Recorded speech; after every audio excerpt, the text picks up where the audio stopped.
Hello, bienvenue dans ce nouvel épisode et aujourd'hui on va parler de la meilleure version de soi-même. Qu'est-ce que c'est? Pourquoi on court vers cette version qu'on ne sait pas réellement?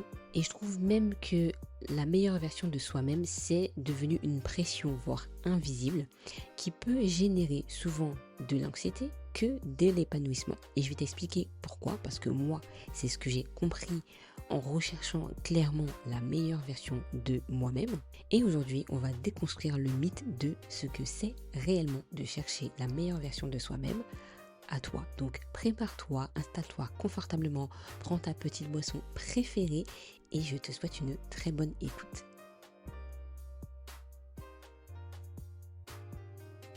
Alors, dans cet épisode, il était pour moi important de comprendre ce que c'est la meilleure version de soi-même, parce qu'on voit sur les réseaux sociaux, sur YouTube, sur Instagram, tout ça, voici la meilleure version de soi-même. Mais le problème que j'ai remarqué, c'est qu'on recherche la meilleure version de soi-même pour l'extérieur, mais pas spécialement pour soi. Je vais te l'expliquer vraiment sur quelques points qui m'ont vraiment aidé à comprendre ce que je devrais faire pour que ce soit une version qui me plaît. En réalité, quand je te dis sois la meilleure version de toi-même, ça veut clairement rien dire. Tu dis mais c'est quoi en fait? T'as même pas envie d'être une version que tu ne connais pas. C'est flou. Tu vois, c'est comme si tu arrivais tu dois aller à un endroit, mais tu sais même pas l'adresse. Mon objectif, c'est de donner vraiment une adresse pour que tu comprennes ce que c'est réellement cette version de soi. Et je me suis longtemps posé la question, donc moi-même, je regardais un peu sur les réseaux sociaux, qu'est-ce que c'était la meilleure version de soi-même? Comme si un peu la version qu'on est aujourd'hui, on l'aime pas. On l'apprécie pas, il faut faire plus, il faut courir après quelque chose que pour l'instant, on n'a pas. Donc au final, c'est un peu comme s'améliorer, mais sans savoir vraiment pourquoi et quoi faire. Moi, c'était vraiment mon point. Et quand tu regardes réellement ce que c'est, tu te rends compte que c'est un personnage fictif. C'est une personne ultra productive qui va se réveiller super tôt à 5 heures du matin, qui va manger sainement, qui va faire du sport, qui va faire du yoga, qui va faire de la gratitude. Bref, tous ces trucs un peu bateaux qu'on voit un peu sur les réseaux sociaux. Je ne dis pas que je l'ai jamais fait, mais c'est vrai que on a l'impression qu'il y a une seule manière d'être sa propre version de soi-même. Mais pense-y, c'est un personnage qui a été créé par les réseaux sociaux. Et moi-même, je me suis dit, j'aime bien cette version de cette personne-là. Vas-y, je vais le faire. Comme toutes ces personnes un peu productives qui font des choses pour dire voilà, on a réalisé quand même quelque chose. C'est ok. Mais le problème qui se pose aujourd'hui de cette version de soi-même, c'est qu'on se compare à un idéal qui ne peut-être te correspond pas. Moi-même, il y a certaines choses où je me rends compte que ça ne me correspond pas. Ce qui a créé en moi un sentiment constant d'échec à cet instant-là présent. Je vais voir une personne qui a réussi par exemple dans son business ou imaginons dans une relation, elle va te le dire, elle va dire qu'elle a fait ceci, elle a fait cela. Et toi, tu vas arriver te dire, oh, waouh, elle a réussi.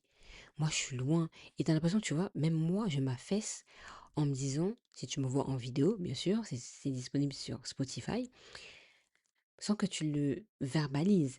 Juste, ton corps à l'intérieur va te faire sentir que, en réalité, ce que tu vois de l'autre personne qui a réussi, toi, tu vas le percevoir inconsciemment comme un échec.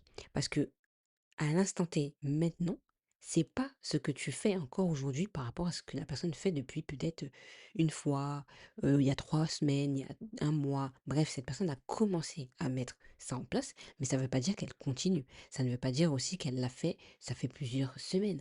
Elle l'a commencé pour voir si, en tout cas, cette routine va pouvoir être adaptée dans son quotidien.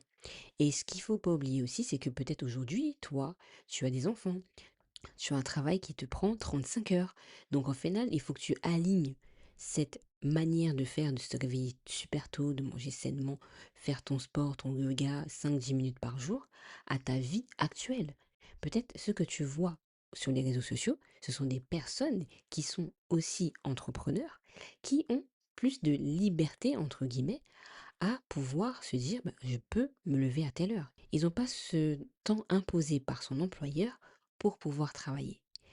Eux, ils ont leur temps qu'ils ont décidé d'avoir pour mettre en place justement le fait de se réveiller tôt. Toi, c'est différent.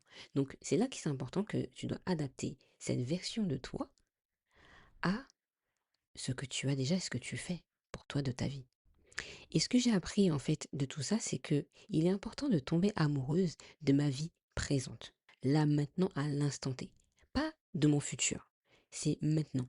Donc au final, l'objectif est de tomber amoureuse réellement de ta vie maintenant, de ce que tu fais, tu vas produire aujourd'hui pour ta vie future. On ne construit pas une vie de futur en imaginant, juste en rêvant. On la construit ici et maintenant par tes petits gestes, par tes échecs, par les leçons que tu as appris, parce que tu as appris, tu as compris que tu as réussi. C'est ça qui va faire que tu vas apprécier les choses. Il y a un post que je viens de voir aujourd'hui qui disait que si tu te rappelles dans la Genèse, Satan a dit à Ève et à Adam qu'il y avait mieux que ce qu'ils avaient déjà. Dieu leur a donné déjà tout un jardin. Mais ils se sont concentrés sur une seule chose, la pomme. La pomme. Ils voulaient savoir ce que c'était le goût de cette pomme. Parce que bah, ils n'avaient pas cette pomme. Aujourd'hui, c'est la même chose dans notre vie, c'est qu'on va se concentrer sur ce qu'on n'a pas. Or, on a déjà énormément de choses dans notre propre vie. S'améliorer, c'est pas mauvais, clairement. C'est important de s'améliorer, c'est important de voir ce qu'il y a de bien que tu pourras aussi t'aventurer en fait. C'est pas mauvais du tout. Mais quand tu te concentres sur ce que tu n'as pas, c'est là que ça devient un problème. Et tu réalises pas que tu as déjà fait des pas de dingue avant même de pouvoir aller au-dessus. Et comme je le disais un peu à l'introduction, c'est que la poursuite de cette version est souvent de l'extérieur. Faire quelque chose pour obtenir un gain extérieur.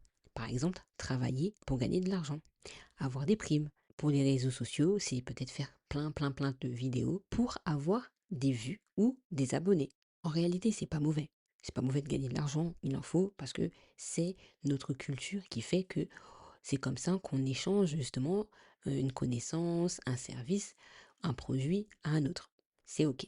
Mais la question que je te pose aujourd'hui, c'est si personne pouvait voir ou savoir ce que tu fais, est-ce que tu continuerais toujours à faire cet effort? Je vais te donner un exemple. Tu vas réussir à faire une recette, mais personne autour de toi sait la faire. Tu vas prendre donc cette recette sur Internet, tu vas l'imprimer et tu vas la faire. Mais tu sais que cette recette-là, elle n'est pas évidente parce qu'il y a un temps de pause, il y a plein d'étapes à faire pour que justement, bah, ce que tu dois faire doit être bien. On le sait, il y a des recettes qui sont quand même assez complexes. Mais toi, tu as envie de le faire. Tu vas le faire sans réellement de gain d'argent derrière, sans réellement d'avoir une prime, sans que ça soit vu, sans que ça soit, sans qu'il y ait des abonnés derrière. Mais tu vas le faire parce que tu as envie de réussir. Il n'y a pas de gain derrière. Tu vas le faire parce que ça va te faire du bien de dire que tu as pu réussir à faire quelque chose que tu pensais que c'était pas possible. Et là, c'est différent. Donc c'est toujours se poser la question, est-ce que tu ferais ce que tu as envie de rêver à fond, sans même que qui que ce soit te dise que c'est bien. Sans même que qui que ce soit te dise waouh, t'as grandi, waouh, t'as pas réussi, waouh, peu importe la phrase qui serait derrière. Parce que souvent, ce qui se passe aujourd'hui, c'est que on fait parfois les choses pour l'extérieur, ou voire même on aime cocher les cases. Mais cocher des cases, parfois, ne nous permet pas d'avancer. Ne fais pas les choses pour plaire aux autres, car c'était moi aussi mon problème. En fait, rappelle-toi que les choses extérieures sont volatiles. Tout ce qui est matériel, appareils, peuvent tomber en panne. Tout ça sont volatiles et changent. On le voit. Les mises à jour des téléphones, les mises à jour d'ordinateurs, les mises à jour de process, tout ça évolue. Mais ce qui reste le plus, c'est ce que tu vas faire profondément, même lorsque personne va t'applaudir, ni te féliciter. Et là, tu vas commencer à créer la version qui va plus être alignée avec toi. Et c'est là qu'on va switcher ensemble. On va aller de la perfection à l'alignement. Parce que la perfection, on le voit un peu, tout doit être esthétique, droit, lisse, parfait à certains endroits, sans pour cela voir les défauts. Et selon moi, il est important qu'on soit entier. Être une personne entière, entier, c'est, selon moi, accepter tes valeurs, tes réussites, la personne que tu es, tes dons, tes talents. Mais derrière tout ça, tu as aussi des manquements, des faiblesses. Donc c'est ta part d'ombre. Quand quelqu'un te dit peut-être que tu es faible à tel endroit, oui, c'est OK. Ça fait partie de mon entièreté.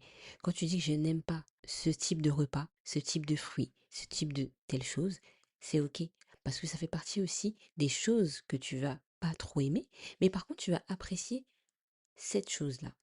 Et ça fait partie de ton entièreté, de ton authenticité. La perfection, c'est devenu une pression qui est invisible.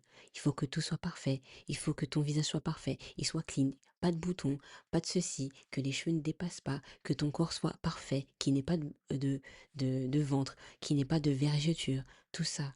Mais en réalité, on court après quoi? De l'anxiété, de la peur, d'être jugé, de prendre les choses à cœur comme si c'était de notre faute et qu'il fallait qu'on fasse encore mieux pour que justement il n'y ait plus de vergeture, il n'y a plus, que plus personne te juge. Mais ça, c'est faux. L'épanouissement, c'est accepter aussi que tu peux avoir des défauts. Et quand je me dis que je suis alignée, c'est aussi accepter ma part d'ombre, mais aussi ma part de lumière. Ma part de lumière, c'est par exemple, je suis une personne joyeuse, je suis une personne qui a appris à être confiante dans certaines choses, parfois dans d'autres domaines, beaucoup moins. Mais aussi, la part d'ombre, il y a des peurs dans plein de choses, dans le business, dans les relations, dans la vie, on a des peurs. Et ça fait partie de ta part d'ombre et d'accepter qu'aussi parfois, tu auras peur. Tu peux très bien dire, je suis une personne bienveillante, c'est mon cas, je suis une personne bienveillante, joyeuse, mais parfois il y a des choses qui m'agacent. Et c'est ok. C'est-à-dire que je ne peux pas être toujours lisse, ne rien dire, mais j'ai le droit aussi d'être agacée par certains comportements. J'ai le droit d'être aussi agacée par certaines injustices de la vie. Et ça fait partie de mon entièreté parce que j'ai aussi un point de vue, j'ai aussi mon monde intérieur qui parle et qui vit. Et pour cela, bah, la vie, il faut la faire vivre réellement. Et là, au final, on passe d'une logique de performance, on est beaucoup dans la performance, performer pour pouvoir faire ceci, performer pour pouvoir faire cela, parce que le monde va très vite, donc il faut performer pour arriver à un but, pour que on détruit quasiment tout le monde. Non, on est là, on n'est pas là pour faire plus.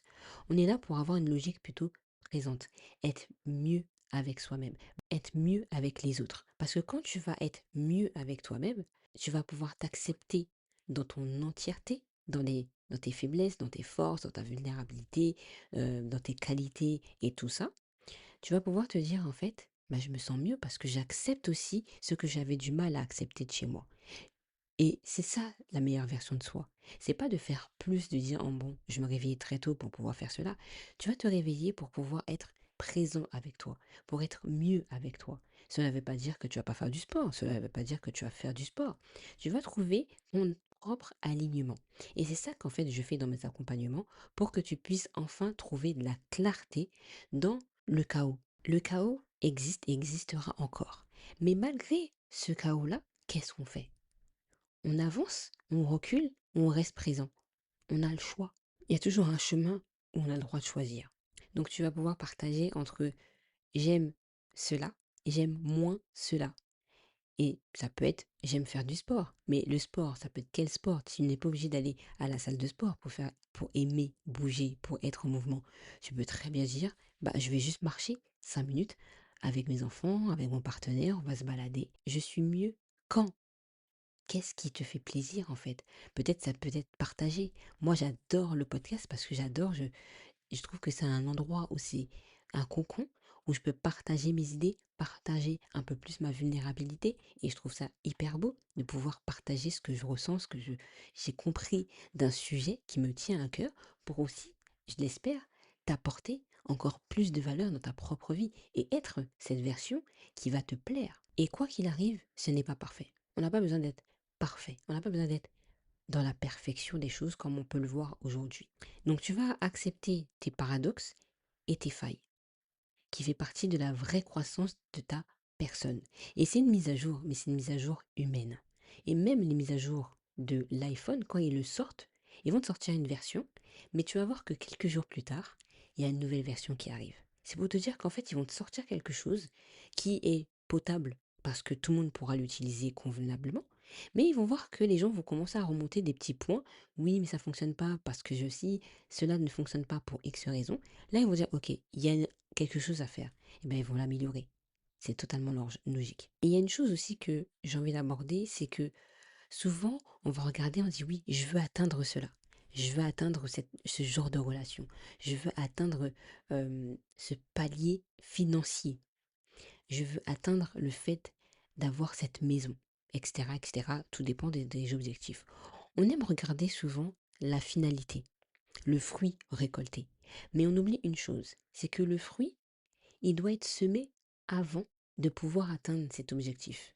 Et c'est ça dont je parle dans mes accompagnements, c'est quel est le fruit que tu te dis, que tu te racontes, qui fait que ça te donnera ce fruit. Si tu n'as pas tu n'as pas semé, tu n'as pas arrosé en tout cas cette fleur, tu auras du mal à récolter le fruit par la suite. Ça prend du temps. Et dis-toi, quand tu mets une graine, elle se plante dans la pénombre.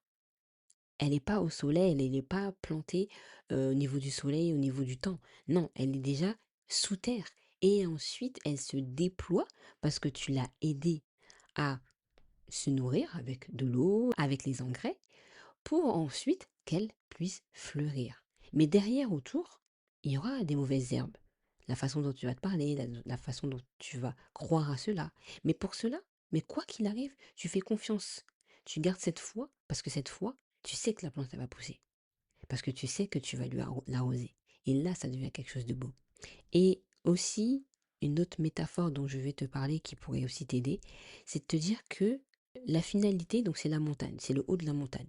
Mais pour grimper sur cette montagne, n'oublie pas que tu as déjà grimpé une partie de ta montagne. Regarde déjà ce qui se passe autour de toi. Waouh, j'ai réussi à faire ça. Et j'ai réussi à faire quelque chose que je ne pensais pas faire aujourd'hui. Des choses toutes simples. Et j'ai ça déjà chez moi. J'ai déjà un toit. J'ai déjà telle personne. J'ai un partenaire, or que je demandais depuis des années. J'ai j'ai une famille. J'ai des amis qui peuvent m'aider. J'ai peut-être même une personne qui arrive à me comprendre. Mais c'est déjà une personne. Tu vois ce que je veux dire? C'est tellement beau de se rappeler qu'on a déjà ça. N'oublie pas ce que je disais tout à l'heure, le fruit. Le fruit, c'est un fruit, un seul fruit. Mais regarde ce que tu as déjà autour de toi. C'est magnifique en réalité. Donc oui, c'est très bien de s'améliorer. Moi, j'adore m'améliorer. C'est une de mes valeurs, la croissance.